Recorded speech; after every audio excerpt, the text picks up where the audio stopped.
Hello, everyone. I pray you're doing well.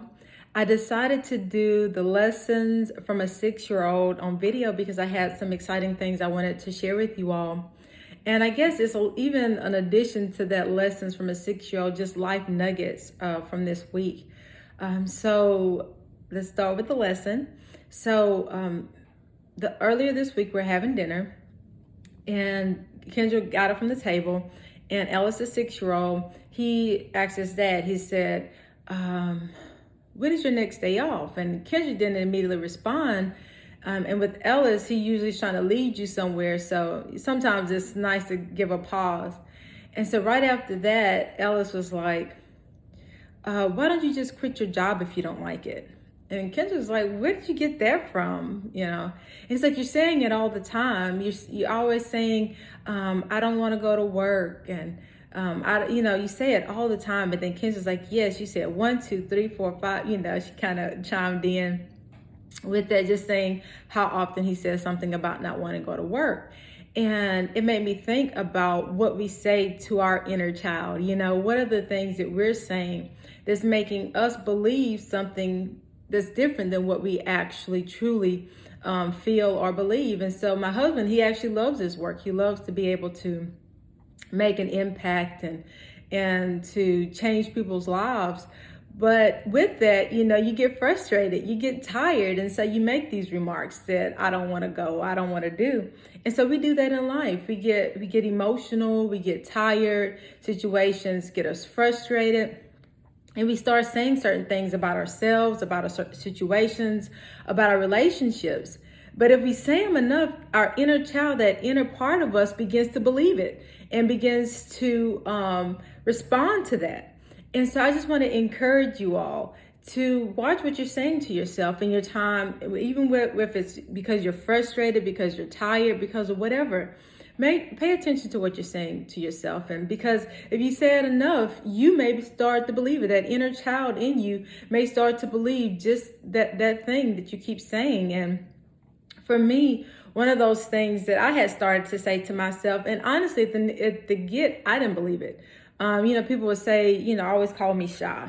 And so I was like, I'm really not shy, but people say it enough, and then certain things happen and you feel a little anxious about certain things, I would feel a little anxious about certain things, and so then I began to label myself, I'm just shy, and so because I began to say that, it made me draw back from certain interactions, certain things that I could be doing just to engage with other people. And so this year, and even with what happened this week, God has been just reminding me to watch what I'm saying about myself and then see if they're true. Because I don't mind talking to people. I don't mind initiating conversations. I don't mind doing the back and forth. I don't mind it. I don't mind people. And so I really am not shy, but I had begun to say that and begin to take root. And then it began to take root in just my interactions with people and what I was willing to do and try. And so I want you to think about it. What are the things that you're saying to yourself? What are the things that you've put on repeat because a situation happened, or a way you felt because of something, and you begin to believe it because you said it enough times to believe that thing. And so I want you to begin to just think, okay, maybe I am shy. Okay, I am shy. So then let's speak something else about what I don't want to be shy anymore. So let's speak, okay, I'm going to learn how to, introduce myself. I'm going to learn how to ask questions of other people. I'm going to learn to put myself out there rather than saying what you are at the present. Begin to speak about what you want to see yourself doing, how you want to see yourself feeling. And the other thing that happened this week that made me not just think about what I'm saying to myself, but what I'm praying to God. So, as you may have heard me say before, I like a good looking lawn, So, I was out there doing some yard work, and so we used to have like this handheld leaf blower, but it went out. And so Kendrick, he bought the backpack, and our yard needs is backpack worthy leaf blower.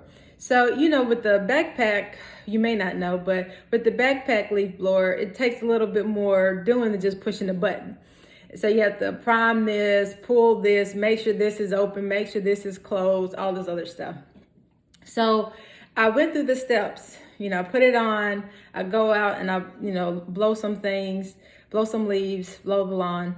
And then I put it down because I had another section that I had to work with. And so after working with that section, it's hot, I'm tired. And I'm like, okay, let's just get this leaf blower back on. Let's make this happen so I can go inside. So I go over there, I do everything I did the first time, I'm pulling on the string, it wouldn't go. So, all right, I was like, okay, I have a few more things to do. So sit this here, come back to you. I come back. Second time, did everything, pulling, not starting. I'm like, oh my gosh, Lord, just make this thing start. I just want to go inside. So I was like, okay, let me step away from it. Let's do some more stuff. We'll come back to it. So this third time, and I'm like, as I'm working in between trying to get there and make this thing work, I'm like, Lord, just make this thing work so I can get inside, right? Because that's how I'm feeling. I'm tired, I'm hot, I'm ready to go in. But I wanted to finish it before I went in. So as I say that, I'm telling God, Lord, just give me a miracle. Just make the thing work. And I was like, you're praying, this voice or my voice or whatever voice, it's like you're praying the wrong prayer, And I was like, yeah, because it doesn't make sense. If I'm doing something wrong, I'm asking God to make something happen that shouldn't happen in the sense of logically. And so I began to change my prayer. I said, Lord, if I'm doing something wrong, show me what I'm doing wrong so I can make this thing work. And so then I finished up, what I was doing. And then I go over there and then I look at this little picture. And the picture is showing you all the things that I did the first time. But in small writing at the bottom, it says, if already warm, do step 1, 2, and 4. So that means I didn't need to do step 3. And so I was doing step 3 because that's how I started it the first time. And so I read and so God showed me what I was doing wrong. I was doing step 3.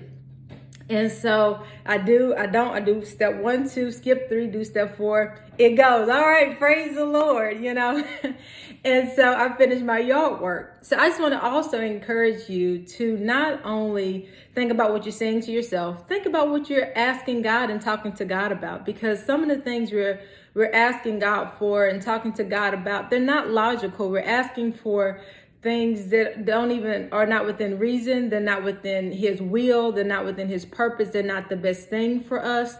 And so just let God correct you if he's saying, okay, that's not the right prayer. You need to be praying something else. And I can answer. I can't meet that prayer, but I can meet this one. Pray this prayer. I can give you the answer for this prayer. So I want you to think about not only what you're saying to yourself, but think about what you're talking to God about, and make sure when you're asking him something, when you're asking him to intervene and to move and to do in your life, make sure it's something that within his character, within his will, within his love for you, within his purpose for you, he's able to meet up with. And so he did that for me, and I believe he will do that for you in your small situations like mine, or in your big situations. God is there. He wants to meet up with you. So I encourage you to just think about what's coming out of your mouth, what's cycling through your mind, and what you're praying to God about, because they make a difference. Think about it. They make a difference. And so to the good, exciting, awesome news. We have started to prepare to make an impact. We talk about impact, we talk about community, we talk about service in A-Spark Ministries, and we want to make sure that we're able to do that in as many avenues and in as many ways as God has availed us to do it. And so it's been something that I've been praying about for a while, is how can A-Spark Ministries reach out and serve? And so we've come up with some ways to do that in a few different communities. And so we have started the 2021 Outreach Initiative. And we would like for you to go to the A-Spark Ministerial page and check it out. See what we're trying to do. And if you like it, if you want to support it, if you want to be a part of it, you can give us your contact information. You can contribute to our fund to actually make these things happen. Because when you come alongside us and contribute with your time and even your resources, we are able to make a bigger impact. And so we're just excited about what God is going to do through the ministry to make and improve other people's lives. So we just want to be a light in someone else's darkness. We want to just do what God has given us to do, to just, if nothing else, maybe just lighten the load just a little bit. And so with your help, we'll be able to do that on a bigger scale. And so please go to asparkministries.com/outreach, or you can click the link that's located in the description.